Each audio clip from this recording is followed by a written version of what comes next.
right, we are live, so we'll see who chimes in with us and joins on. I'm actually trying to get this on my own computer so I can actually see who's on, since I normally have no idea looking through the StreamYard feed. So.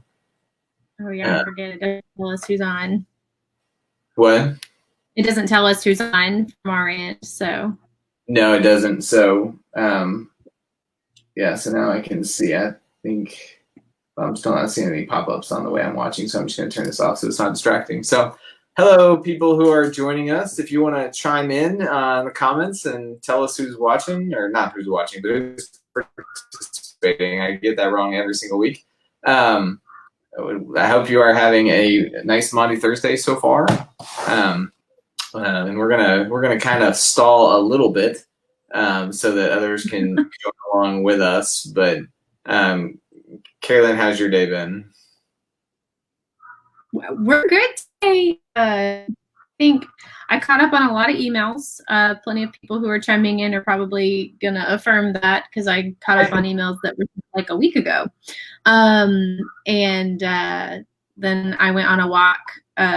We did 4.5 miles today. So hence the hair. I have gross post-workout hair for everyone's Monday, Thursday enjoyment. So we're just getting real right here. If anybody comments on your hair during quarantine, then that person needs to, they need to be in charge of cleaning the entire church for a week or something like that. That'll be the punishment. It's good. I think that's great. Yeah. Hey, Josh, Katrina, and hey, Meg. We're glad you're here with us. Hope y'all are having great days as well. We had some beautiful weather to get ready for this Maundy Thursday. And so, all right, I'm going to go ahead and begin, because we said 6 o'clock, and if people chime in, and we can start to fill back. But if you haven't, I think in the description for this on Facebook, there's a link to the Seder meal worship. I put it in the description. If not, you got an email about it today from me that has a link straight to the, kind of the home order of worship. So, hey, Molly. We wanted to get on live though first to talk about what is Maundy Thursday anyway, and why are we eating this special dinner in our homes with, if you're using the real stuff, let's just face it, it's kind of nasty. Yeah. And yeah, no offense to my Jewish brothers and sisters, but it's even haroset, which everybody seems to like, I think is gross. You don't like it? No, do you? Yeah, I did growing up and stuff. I liked it so Seder, and I'll explain this later, but we did it every year in my youth group growing up during Holy Week, and we observed Passover. It was fairly traditional.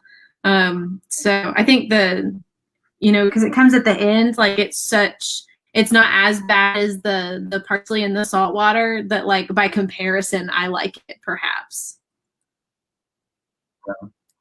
The first time this older gentleman named Moore came in and led it for us at Stonebridge, and I had never had horseradish before. So I took one little bite and I thought, wow, I really like this. So the next time we had the matzah and the horseradish, I just lathered the thing up with horseradish, and I spent the entire next hour crying because it was so, I couldn't, it was so spicy and I just couldn't handle it. So. Yeah. Why don't you tell everybody, explain Seder meal? Where does Seder fall in kind of the Passover scheme? And, what is the Seder meal before we talk about, the general Maundy Thursday? Yeah, so Seder meal is a Jewish tradition that plenty of Jewish families or quarantined people all over the world this week are celebrating. And so part of the liturgy of this is to kind of talk about what you remember from that story. It's remembering God's deliverance of the Israelite people from slavery and kind of how that worked. And if you're looking for a great movie to watch this weekend, The Prince of Egypt, it follows that story really well. Plus the song Deliver Us will always be one of my favorite songs in the whole wide world because it's awesome. But so the Seder meal kind of commemorates the remembrance of time of slavery, as well as remembering that God delivered the people, that God held to God's covenant, and God brought them out of slavery and brought them to the promised land. And so the Seder meal uses the family and uses different elements of our sense of taste to commemorate different parts that are celebrated. And there's actually like 15 or 16 steps, but the packet that we put together is kind of an abridged version because I didn't think everybody was going to be able to get a lamb shake for themselves. Because like getting the egg was hard enough, I think, if you can even get that. So there's a couple of steps that aren't in here because they're not totally things I thought people were able to do right now. But you celebrate your family and you celebrate like washing, like the Jewish tradition of washing before meals. And you celebrate the bitterness of slavery and remember that. And then you toast almost with 4 glasses of wine or juice in some households to the ways in which God delivered the people. Yeah, and the way it's been described to me is that a Seder meal experience is like Christmas, Easter, and your birthday wrapped into one. There's some solemnity to it, but there's also like this wild celebration, and it's raucous. And this is why one time when we were doing a sermon series at another church on communion, I was describing the experience of like an actual Seder meal and said, like, when we take communion, we're all this very serious, and yet it comes from this tradition of the Passover meal that Jesus, uses and reframes that was a wild time. So I told everyone, like, you need to like shout hello across the room and give hugs and handshakes and high fives on the line. And we did it one time, and people just couldn't handle it. Like it was too much to have that kind of overjoyed feeling. But yeah, it's a celebration in the midst of this solemn time. And when Jesus, so in Mark 14, or I think John 14, maybe too, I can't remember the John passages, but Jesus is celebrating the Passover like a good Jewish male was mandated to do. There were 3 feasts in Judaism that every male was meant to go to Jerusalem and enter into the temple and celebrate these feasts. One of them was like Pentecost. It was the Feast of Booths. So Jesus is celebrating with his disciples. He sets up this whole deal in the upper room and goes to relive the Passover meal. But in the midst of this particular Passover meal, does something different with this. He, Mark 14 talks about during the meal, he took the bread, which would have been the matzah. I mean, so it's not like the big King's Hawaiian bread. It's the matzah, and he snaps it and says, "This is my body broken for you." And in doing this, so the Seder meal that remembers God's deliverance of the Israelite people from Egypt, God being the deliverer and the savior and that who is all conquering, all of a sudden God takes this bread that is meant to remind them of their sustenance in a time of hurry and worry and says, "I'm the bread, right? This is my body. And now I'm the savior." And he reframes this entire experience. So when we do it, we're not probably doing an authentic Jewish Seder meal, because behind all of our ideologies is the idea that Jesus is our savior. Or at least that's what we espouse. And so we remember our roots in Judaism as we proclaim that Jesus is the Messiah that the Jewish people were looking for. I wanted to say a quick thing about, for those who are chiming in, one of the things that's special about this year, like I dreadfully miss being at church during Holy Week, but there's a part in there when you do the liturgy with your family or your friends over Zoom or whatever, there's a part in there in which they say every year, "Next year will we dine in Jerusalem." And it's the last thing that they say. Yeah. So it's this hopeful statement of like the expectation that the Messiah will come this year and will establish Zion and this, this perfect kingdom. And what I find interesting about that is that year over year over year, this hasn't happened, but they continue to do it anyway. And so I think for us who are stuck at home and don't feel it this year, or maybe you just are somebody who don't feel religion anyway, they just do it. And the doing it and engaging in it and remembering their story is what is meaningful more so than how they feel. And so I think us doing Monday, Thursday, in spite of being quarantined and not together, is kind of joining in this active rebellion of hope, to do it anyway with our families. And it's probably more appropriate to do it at home because that's what Jesus was doing. I mean, outside of not being his home because he didn't have a home, but so anyway, I think yeah. Do you want to give us some more? I'm trying to think if there was one of the questions we often get is, what does Maundy mean? And Maundy comes from the Latin word that means mandate. And so when Jesus says, like, do this as communion, or here's my new commandment, love one another as I have loved you, or the command to wash our feet, which Carrie Lynn can tell you all about why that's not a sacrament. And so in this Last Supper, Jesus gives us the commands that we are to then go forth and love one another and continue his ministry. So do you want to add anything, or you want to give us instructions for how to go about our dinner? Yeah, I've got some just like special notes from this, but I don't really have anything to add other than if you're looking for scripture passages to look some of this stuff up, I just have them marked.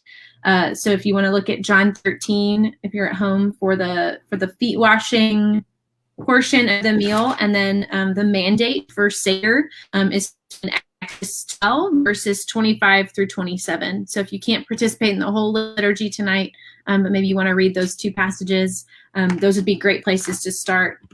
And just a couple words about like we've put together. So the instructions, again, if you follow the link that's posted with this video, it'll pull up the instructions, which is just a nice little PDF that kind of goes through each step. Obviously, like if you, some of the elements you may not have, I don't know how many people really have parsley laying around the house right now. Very impressive if you do.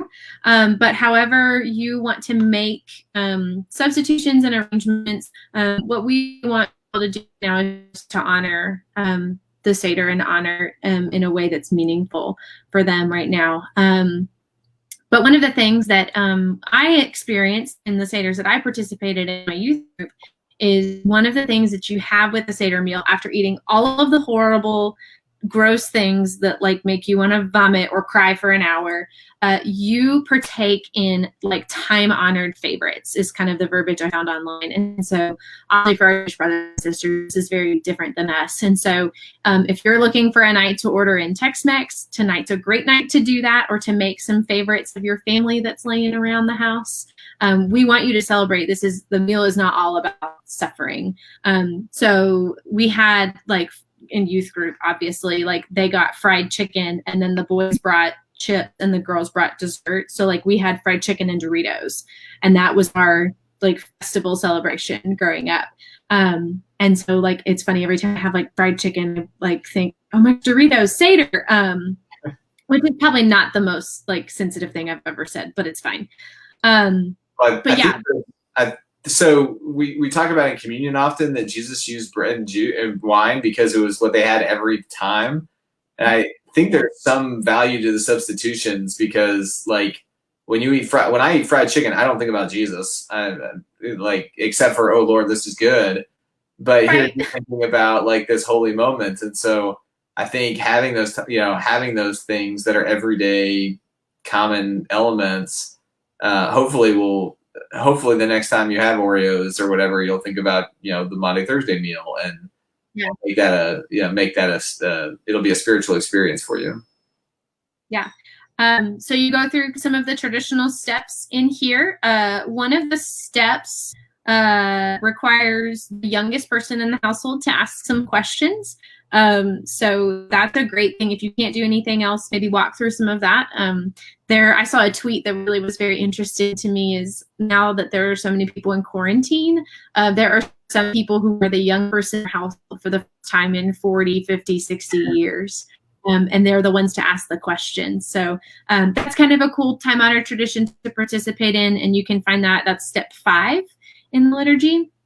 And then during the feast, which is step 11, I provided some questions for those of you who are with some families, or if any of you are going to like video chat some family members or some friends. I really encourage you to have no screens at the table. Growing up, the dinner was always no phone family time for us, but I know that that's not the case, and it's not practical for every family to have that be the case. But tonight, I really want to encourage you all to have no phone family time. And if you have struggled to be a family without screens, we've provided some questions. But one thing that I really would love for everybody to participate in is to end that time, I want you to ask yourself the question, what is your favorite thing about the person that sits to your right? And go around the table that way. Just a way of centering the family and to kind of have a nice encouragement moment, I think will be really meaningful. And then one last, did you end the meal with a song of praise? And I know that not everybody is a musician. And so I've made a Spotify playlist of songs of praise that are popular that we use in our worship services. So I'm going to comment that in the Facebook feed now, but the link to that is also on the document. So however much of this you can and want to participate in, we encourage you to find your way to do this. I think the theme of Holy Week this year, when we're all in quarantine, is everybody's doing what they can, what they have. And so that is all in that document. If there's any questions, I'm going to stay close to my phone for the next maybe 20 minutes or so before I put it away for the evening. So I'm happy to answer any questions anybody has. Can we call this the Tim Gunn Holy Week of Make It Work?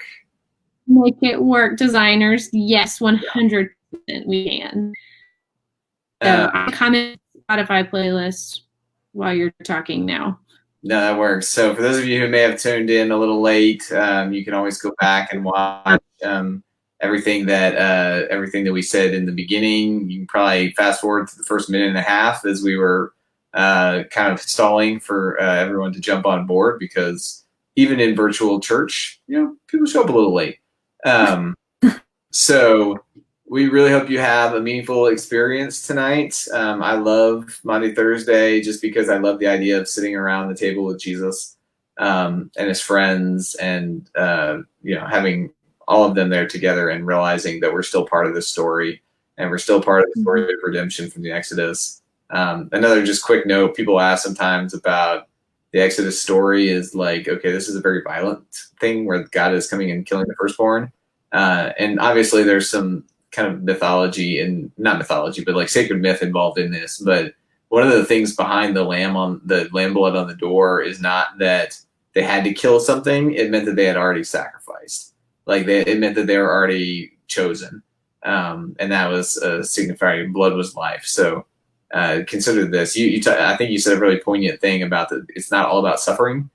And I think the liturgy of the meal is actually one of finding joy in the midst of, it's moving you from suffering to joy in the liturgy of the meal and promise. So I hope that y'all find that today.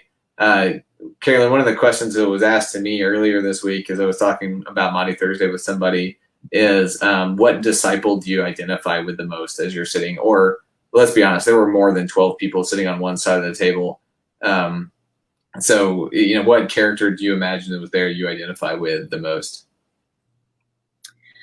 Oh my goodness. I was not prepared for this question, obviously. Oh yeah, this is out of left field. I promise I did go to seminary. So I really, a lot of the time, obviously, part of me wants to say John, because I'm everyone's favorite. But I'm not. I think I identify with Peter a lot because I have these moments. Remember, Peter was the one who, when Jesus was walking on water, said, "Oh yeah, I'll come do that too."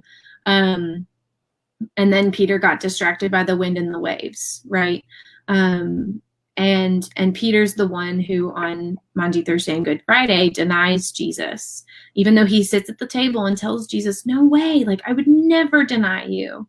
And I think sometimes I can tend to be Peter because I'll have these moments where I step out and where I have great faith. And then these moments where I get caught up in the wind and the waves, and hopefully never to a point of ever truly denying Jesus the same way Peter did. But at the same time, Peter has his big moments, and Peter has his moments where he fails. And I felt that in my spiritual journey. And I think about it's Peter who has a resurrection as well, not just Jesus, right? When Jesus appears to Peter on the side of the Sea of Galilee and asks him 3 times, "Do you love me?" Then feed my sheep, feed my lambs.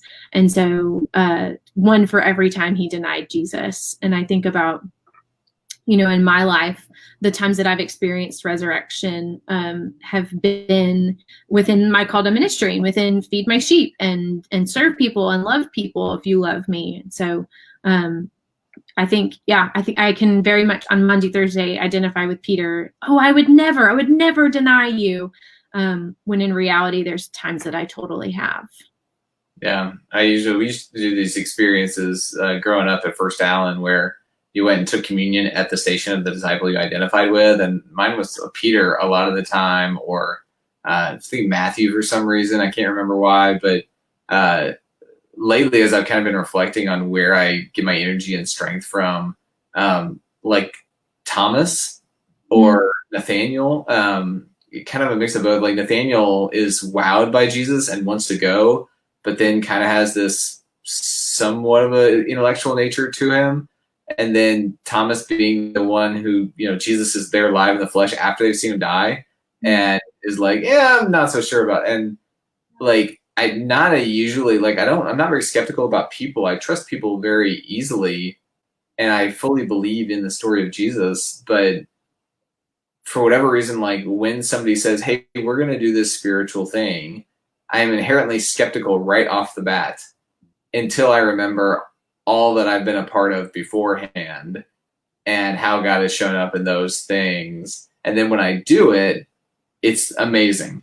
So I find myself identifying with Thomas a little bit more of just, I don't know why. I think I probably should have always identified with him and just have started to realize like my proclivity is simply to say like, okay, that maybe not. But once I continue to do it, to engage in whatever people are offering, it tends to be very spiritual and joyful. So awesome.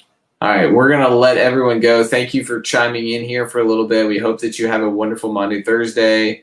I, for one, miss you very much during this time and every week, and I cannot wait until I guess what we can say, next week or next year will we be at Creekwood. And I'm 100% sure that we will be, and that'll be joyful. So we will, just a word for tomorrow, Good Friday. The video is done. It's going to be a Stations of the Cross video, and it's just your opportunity whenever you want to throughout the day to, you'll get the email with a link, and whenever you want to just take 25, 30 minutes and journey to the cross with Jesus. And then the email has kind of one step at a time towards Saturday and then Sunday. So we will you'll see our faces, or my face at least, on Sunday morning again. And we very much love you, and Jesus loves you too. So have an enjoyable dinner, y'all. Bye, everyone. Bye.